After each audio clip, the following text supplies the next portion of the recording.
Hey everyone, thank you so much for clicking on this video. Once again, I am here with a good buddy, Matt Pasut. Thank you for doing this, Matt. And as of right now, it is March 1st. Not only are the Leafs in first place in the NHL, but this is undoubtedly the best Leafs team that we've ever seen in our lives. Plain and simple. Quite literally, anybody our age, in our age group, younger than us, and even probably I'd say a little bit older than us, um, they can all agree on that. Unless you saw with my grandfather the Leafs win cups in the 60s, this has probably been the most fun, dominant, and exciting team to watch. So plain and simple, yeah, best team. We look around the league, first place, first in the division, points percentage, whatever, however they're ranking it, it's the one beside them right now. So, um, you know, everyone thought going into the season, North Division was going to be the hardest division, and they're making it look somewhat easy on given nights, and they're making it a lot harder for them on some other nights. But you can only beat who's in front of you. So we are just going to have to stop arguing and stop trying to find things to pick at, and just finally say this is the best team in Toronto that a whole generation of Leaf fans has ever watched. Well, it's getting frustrating.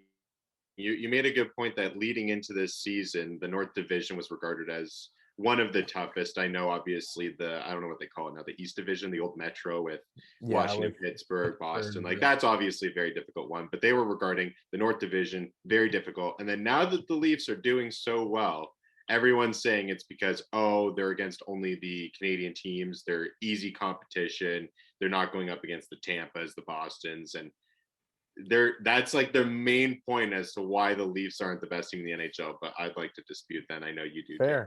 Fair comment. But we can only beat who's in front of us on the schedule. We can only beat who we show up to play against. And the Juggernauts had to fire their head coach last week. So I don't know. Winning record against those Juggernauts, winning record against those favorites by everyone with a professional opinion. Montreal was going to win this division. They are not. They're in fact on a terrible slide.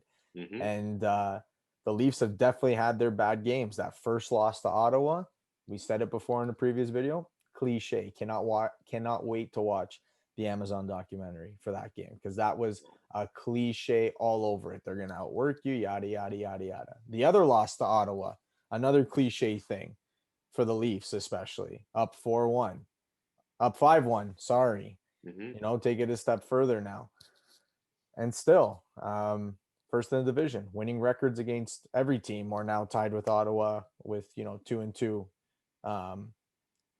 wins and losses. But Connor McDavid, we've been burned by him in games where he's been given the opportunities. I think that the league is starting to pick up on the fact that the power play is super, super important to that team's success. Mm-hmm. But between Justin Hall and TJ Brody, whoever's going up against that top line in Edmonton, they've been able to handle them without much worry. So listen, there was a lot of argument for why the Leafs weren't going to win this division. We've also had Matthews out. We've had Anderson out. We've had Campbell out. We have a third string goalie in which nobody wanted to see back in this town with a winning record and pretty good save Supposed to be percentage. fourth string. Like when Supposed to be. We actually went the out of our way to pick acquisitions up leading into another this goalie. season. Yeah, Yeah, we we were went out of supposed to our have. way to pick up another goalie to make sure we didn't have to see this one. And now he's in with Yeah. 2 wins and a hard fought loss. He played fantastic in that game too, right? Yeah. Oh, Hutch has been a big relief this year over Yeah, last year. Was 100%. And difficult to watch. Campbell's been fantastic. Yeah.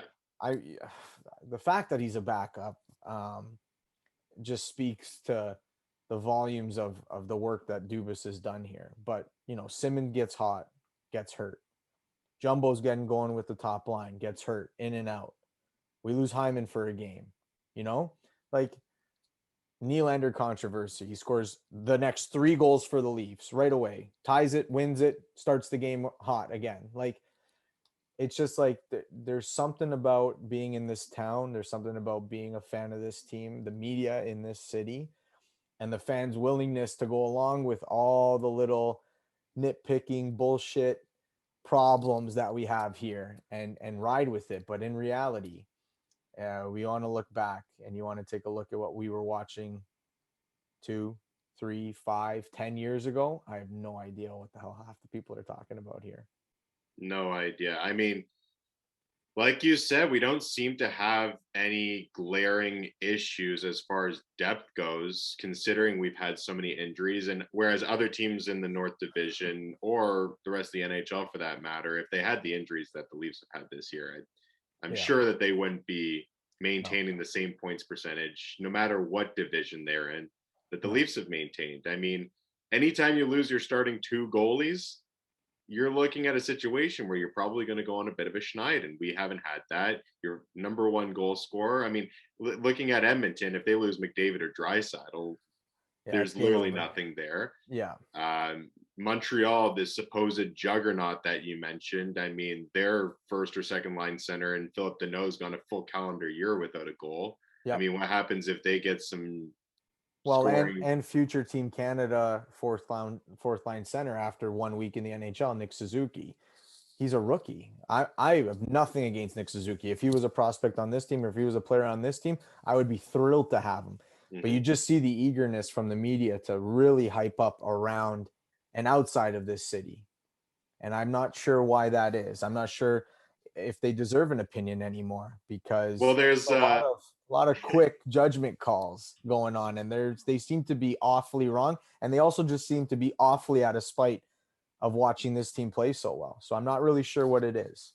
Media in Toronto goes either one of 2 ways. It's either this is the best team and here's why, or the Leafs get too much love within the city, and so we're gonna do everything to shine light on anything but the Leafs. And I think that owns the majority of the media coverage right now, where it's like, if we suggest that the Leafs are the best team in the NHL right now, we're just homers. We only are doing this because of Leafs Nation. I would say the fan base is more like that, because I cannot remember the media ever saying this was a great Maple Leafs team or anything for that matter. Granted, to their credibility, the Leafs have not been a team that you can say that up until this point. So, but just looking at paper and seeing the depth that Kyle Dubas built over the summer, and looking at that and comparing those rosters, like nobody knew how anybody was going to play, right? All you could do is look at those rosters. There was no exhibition to get a good feel for, oh, look, they're playing like this now, or the addition of this guy, good for Josh Anderson to get going in Montreal, but nobody knew. He was handed a $5.5 million contract with 1 good season and 1 season sat out, one season injured, and then 1 season slow. Like, good for him.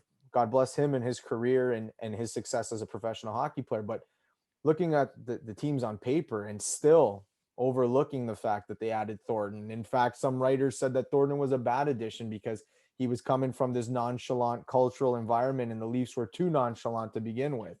He's old. He can't keep up with the young players. His surfer attitude to Toronto, where we already had too many surfer attitudes in the Nylanders and the Matthews, where they look like they don't care. Like, those are the articles being written, not the longest serving NHL player or one of the longest serving ones searching for a cup and deciding to come to a team that he thought was going to work. On the league minimum contract too, and people still gave it flack. Like, when did you ever think that Jumbo Joe would take a league min? He could still get more than that on the San Jose Sharks. He decided that this is a better team in the league. Every team in the league with the money would have given him probably 1.2. Yeah. So league minimum. Spezza, league minimum. Spezza, okay, we can talk real quick because we have to. I don't think this is like flashes of old Jason, even though there are for sure. I think it's this guy got enough time off to properly prepare for a season, and he's looked fantastic. I remember watching him skate last year and thinking, I'm looking at Jason Allison just with a different number and nameplate. And this year, like, he's got pop in his step. And I don't know if that's because the ice time isn't so heavily there because of the depth in the lineup, or maybe he just had a really good offseason, but he looks fantastic. And I'm hoping the Leafs get to a point where we've built up a comfortable enough lead going into the end of the season, and we can get him actually some rest. If he needs it, he might be one of those guys that says, I need to stay in the lineup. I need to keep my feet going. I need to keep going. But if he does need the rest, like, we have enough depth. and we would have hopefully a good enough cushion where we can get those guys the rest they need so they can look like this in the playoffs. But like I don't think it's like 2 minutes of Spezza or like, oh, he got the odd man rush. Like he hurled up the ice pretty quick on that goal last Hmm. game against Ottawa, and he's been flying around the ozone. He's Hmm. looked really good. And again, who the hell would have thought Jason Spezza would be in Toronto on a league minimum? Never mind that he was He signed last year, is but like, reliable, which is what the Leafs have needed for the last. I know we had him last year, but the last few years, the Leafs have lacked reliability and consistency, especially in their depth players. yep, So to have someone on a league minimum contract that Jason Spezza is going to give you Jason Spezza effort every single night, and he's got the maturity and the time in the league to understand what he needs to do on a game in, game out basis. Not to mention the fact that he's playing with a few young guys in the bottom six where yep. he can, mentor, teach them the right way to play. That's exactly what we needed. And we got another example of that in Joe Thornton. We've got a ton of depth pieces this year. We've already mentioned the injuries that we've seen on like the left side with Simmons, Thornton, Even Hyman. Muzzin on the back end, right? Yeah. Like, Kyle Dubas had the best off season, one of the best off seasons in the NHL from a GM's perspective. I saw a tweet after we slapped Vancouver. Mm-hmm. I remember telling my uncle too. I'm like, just prepare to watch 3 absolutely shit-kicking dominant games, and he was like, no way. No, trust me, because Vancouver's kind of, I don't know what's going on over there, but something's obviously not right. That was a playoff team last year. A lot of changes, starting goalie, D, the whole 9 yards. Like, but still, no one was expecting this, right? The Habs beat Montreal 3 in a row, and they're the juggernaut still. Leafs beat them 3 in a row. It's like, oh, something's wrong with them. So again, the media bias. But I remember reading a tweet after those 3 games, and someone said if the media or the fans that don't like Dubas or wanted him out or didn't want him and wanted Lou instead, if those people got what they wanted, the team in Vancouver is what you'd be looking at here in Toronto. And I don't think that's far off. I know it was meant lightheartedly or maybe as a joke, but I think that's pretty accurate because you would have been stuck with a lot of players getting paid for no reason. Mm-hmm. The Antoine Roussel's and the Jay Beagles taking up way too much of your cap, way too much, right? So I think a good coach, not to go and start lighting fires everywhere, but I think a good coach and some good star players and some solid goaltending in New York with the Islanders is what's keeping that team consistently competitive. But that's the type of team that the media wanted built here in Toronto, to sacrifice the Nylanders, to how are you paying Marner that much and why are we going after this guy? And I'm glad to see that Brendan Shanahan deserves a lot of credit for leaving Lou out to dry to go find another team and letting Kyle do what he needed to do here. And in his first full season as GM, he's added an incredible amount of depth. And he's made a lot of good moves that have allowed this team to be successful with the injuries we've had. Right? Yep. Like Barabanov was like this big question mark. And I remember listening to the Leaf Report with Siegel and Myrtle, and they're like, I think you got to kind of give him a couple more shots, or we got to pray for some injuries, because if we drop him out of the lineup now, and they were 100% right in this, especially after the last 3 games that he's played, if we drop him out of the lineup right now, there goes that KHL connection. Even though the Leafs have had a lot of success with it, we've had Zaitsev and Mikheyev. We gave Marchenko a chance. We give a lot of guys, right, like to go back a little bit. But Mm-hmm. If we get rid of Barabanov now, if he's not relevant to the team anymore, maybe we lose that connection. So they toughed it out. They accommodated around him. He played the second line last game and he looked fantastic. He looked great the game before too in Calgary. He looked good both games against Calgary.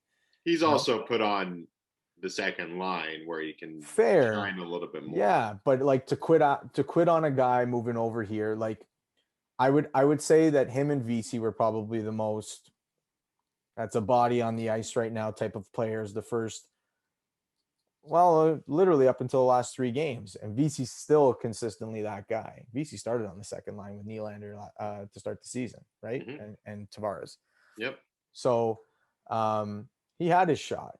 Barabanov moving over from the K, different ice size, different speed, better players, obviously. Kudos to the coaching staff. Kudos to the GM for whoever made the decision to stick it out and allow this guy to show that he's actually a valuable depth piece, right?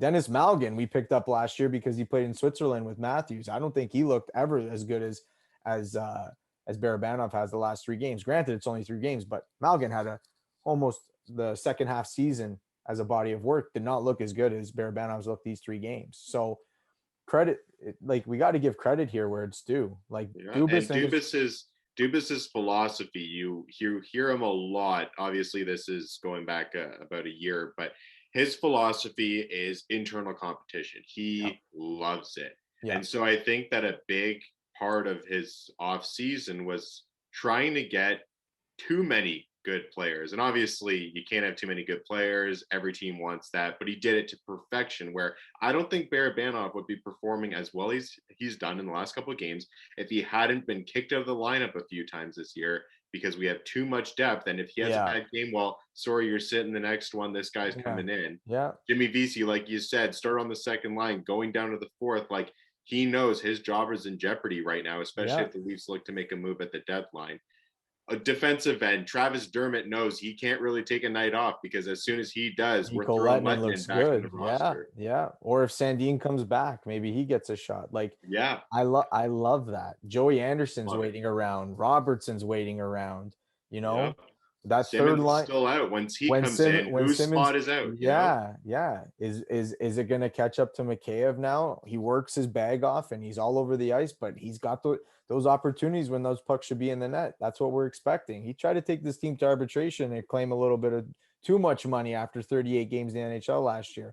You Mm-hmm. know, like he's a good player. I love him. That's a good third line forechecking guy. You know, between him, Engvall, and Hyman, I can promise you, there's not a deep pairing on earth that would want to play against those guys, No chance. especially in their end. There's no way. But you know, Simmons is coming back. Simmons can offer. Simmons was scoring before he got hurt, right? Like Yep. we have the pieces to push, and I don't know.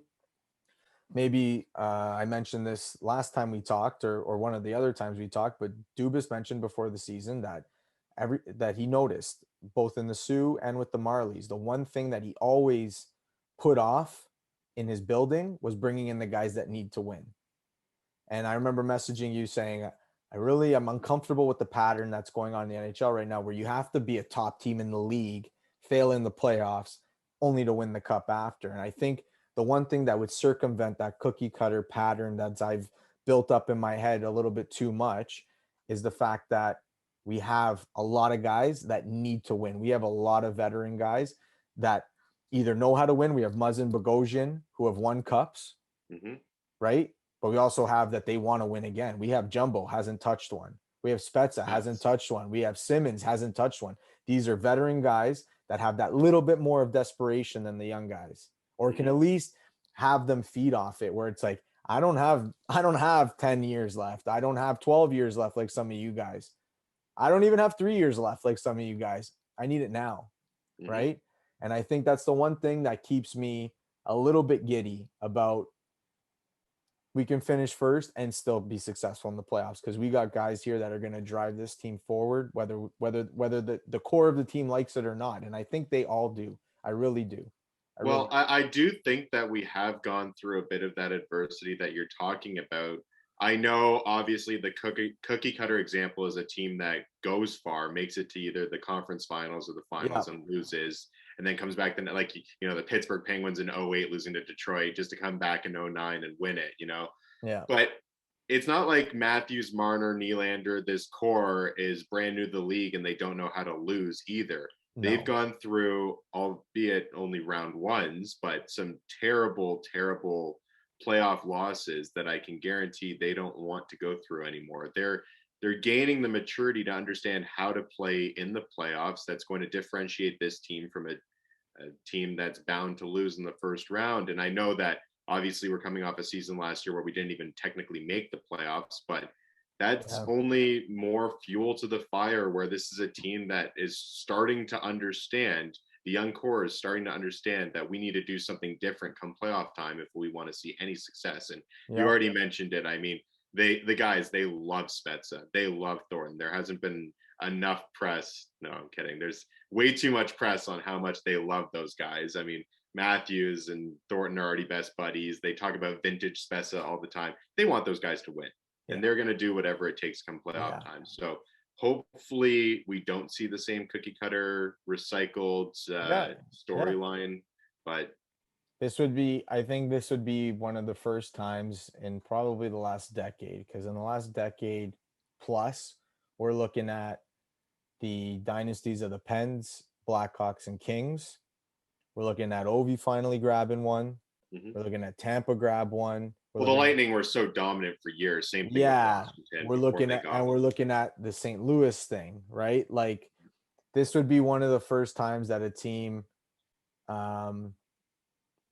dominated the regular season, was a top team all year long, and then made it, period. Like, the first round exits, that's not getting close. Like, those other teams, Tampa went to a final, Pittsburgh went to a final, Chicago was always around. St. Louis was never that, but St. Louis was also dead last at this point of the season 2 years ago when they won it, right? Had to fire a coach. Zach Sanford had to punch somebody in the face at practice. Like, they had their own little thing. Like, I'm hopeful that Kyle Dubas has built a team here that doesn't need to reflect the patterns of, oh, you got to get a taste of that loss only to come back next year and win it, because you don't know if you're going to be able to bring back those guys that you want to win with right now, right? Yeah, I'm just hoping we're not San Jose, essentially. San Jose being a team I don't think we such are. a long stretch of being so good and just never do it. I don't think we're there. I think that would be worse than the FNUF years here in Toronto if we ended up like that. But if then we ended up consistently making like third round just to get knocked out every year. Yeah.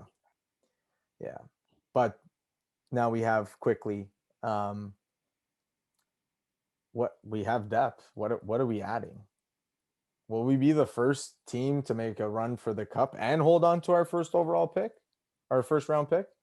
I don't think we need it, and obviously there's a lot of conversation about that, considering that this prospect pool, we don't know what it's going to look like, considering there hasn't been much hockey. So obviously this year's first round pick is more expendable than other years, and with that said, I think we do what it takes to move that and get a piece back. I really cannot pinpoint an area of weakness, though, that I would want to address. I mean, there are players on this team that I think are underperforming. Obviously, someone like Jimmy VC, someone like I'm not a huge Pierre Engvall fan, so someone that could slot into the third C spot. Yeah. Second line wing. But I mean, like, when Spezza comes back, Spezza and Hyman deserve. You're nitpicking at that point, right? Like, we're looking for a reason to replace those guys, except for VC. I do think I think when Simmons is back, he's out of the lineup, because you simply just won't have that. Yeah. You won't have that opportunity to play. No. I think maybe at this point it might be the availability of some players. We're not thinking of the economical impact of the shortened season and the hard cap now, right? Like, there might be some owners out there that just want to get rid of some salary, some backloaded salary deals, and they're going to have to make a hockey move to kind of make that cap fit for the team, right? So I don't know. I don't know who's out there. I've heard the rumors. I've seen my Granlund, Raquel. I've looked around. Yeah, Granlund, Raquel. I've even heard Forsberg if Nashville can't get their stuff together, and maybe that's where the Leafs make an exquisite package to get that guy if his name gets floated. I've heard Anthony Mantha, which I'm not sure makes total sense with the rebuild in in Detroit, but that would be a hell of a second line winger to pick up, right? Raquel would those contracts are just like, that's very specifically a 1 or 2 year acquisition. It would be different than the Campbell and the Muzzin pickup that Dubas has been kind of showing us that is capable at the deadline. You don't have to pick up that Brian Boyle, Thomas Plekanec deadline guy. You don't have to waste your draft pick for one run. But to the credit and to the dismissal of being critical of those acquisitions, our team was actually never really that close to winning where it was necessarily not a bad idea. We needed to be competitive in the playoffs. We needed to add those pieces, right? Mhm. So this might have to be 2-3 month pickup to take a run at a cup, right? Yeah, So this is different. This isn't us looking to become competitive. I think our team, as it's built right now, would be extremely competitive in a playoff 100%. series. I think it's what area do you think would be exposed over 7 games? Yep. Um, Obviously, teams usually err on the side of depth in case you face injuries in a 7 game series. You need people to be able to step in during the playoffs, but we just commented that we've got so many depth pieces that are not in the lineup right now that could step in and be Yep. serviceable. So, Yep. are you looking at adding potentially more depth pieces and being extra prepared for a potential injury? Are you looking at upgrading some of the pieces that are currently in the lineup? Yep. I personally can't really pinpoint what to do. I know Dubas obviously has a plan, and we don't know what that is. But I got I one mean, guy in mind. I love Raquel. I love Raquel. I regretted making that was a debacle. Like, whatever. We'll let it go. It would be great. That'd be like a little redemption piece. It'd be like picking up Seguin as in his Spezza Twilight years. Even then would make it feel good. Or Hamilton, where you can at least see them in the jersey and get them back for the mistakes Tuca, that were made. Tuca too. Like, what the hell? Honestly, I got a little excited when he left the bubble for personal reasons, and Boston fans wanted his head. Like, never play for our team again. Yeah, right. You yeah, guys would be bottom of the barrel without him. I know yeah, Halak's good, but Tuukka Rask is a top goalie in the NHL. So I was like, oh, maybe this summer we make a move. But um, I want Naz back. I want Kadri back because I think the absence of playing Boston in the first round, and granted he didn't find someone new to want to just bury into the fucking boards from behind and get suspended for a whole series. I think that's such a perfect piece. I've watched can't Colorado do it. just to kind of watch him play and just to Can't do see it. him, and that is it would be great to have him back here. And no, I know we can't do that because Colorado's thinking we want to find that piece for us too. Like, why would we get rid No, of that? Like, Colorado might be there in the end. Who knows? I know they were the heavy favorite coming into the year and things maybe haven't shaped up, but to the credit of the Leafs, Colorado's gone through their injury problems, and it's forced them to take a step back in certain games. And then you have the Leafs who suffered their injury problems too, maybe to a higher degree. And battle you through it. know, They're more battled through it prepared. and got wins. So, but Yeah, but I mean, there's no way you can lose a Nas trade twice. Which I think we did lose the first one.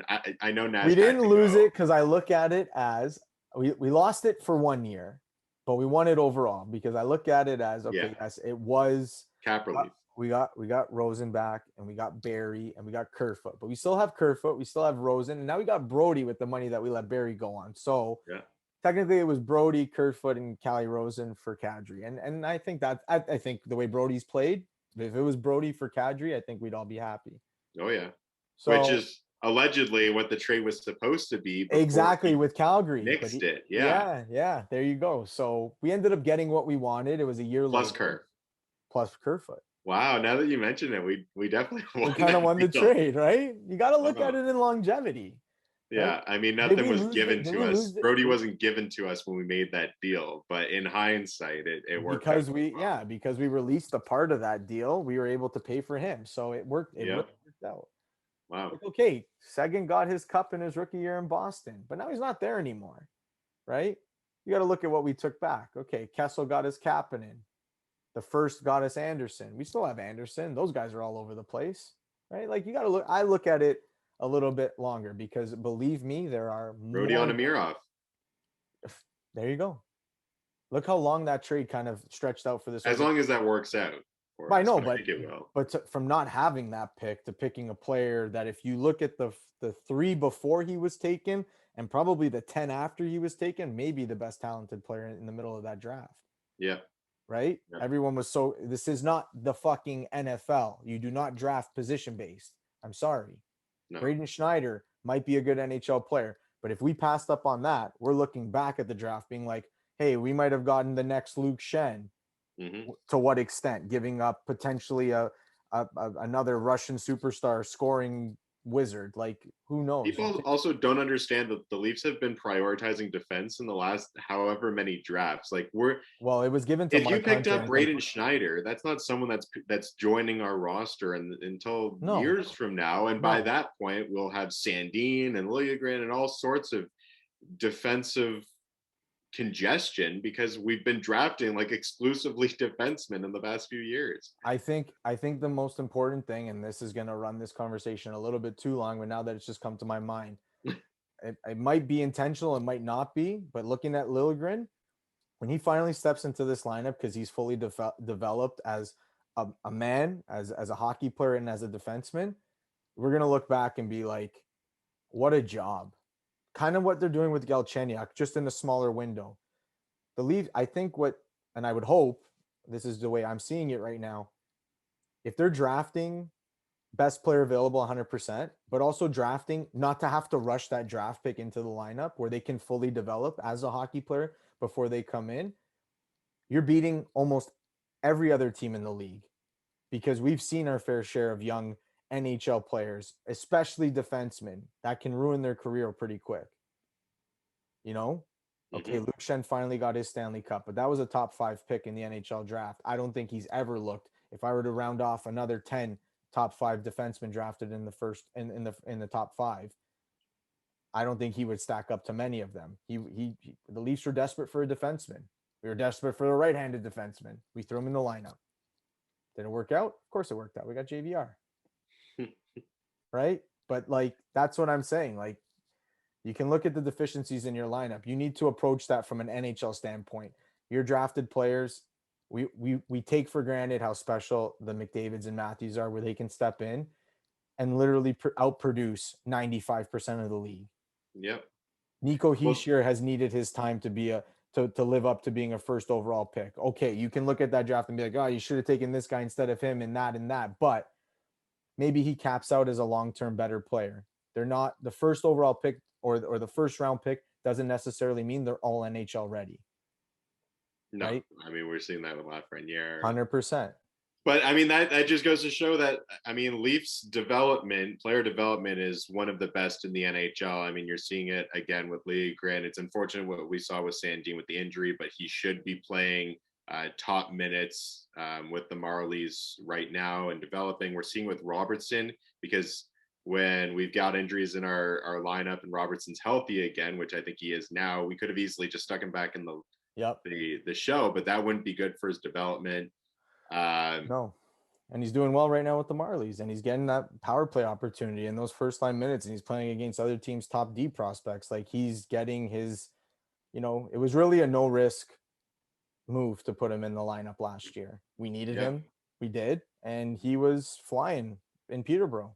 The one downside I will say is I think that the Leafs have a tendency to hold on to their prospects too long in the minors, when, I mean, you don't rush them up, obviously. You don't want to play them if they're not capable. But I'm just thinking a few cases like the Tyler Biggs lost his value, the Jeremy Bracco lost his value. We had Korshkov, who we could have made something out of, and we got rid of him.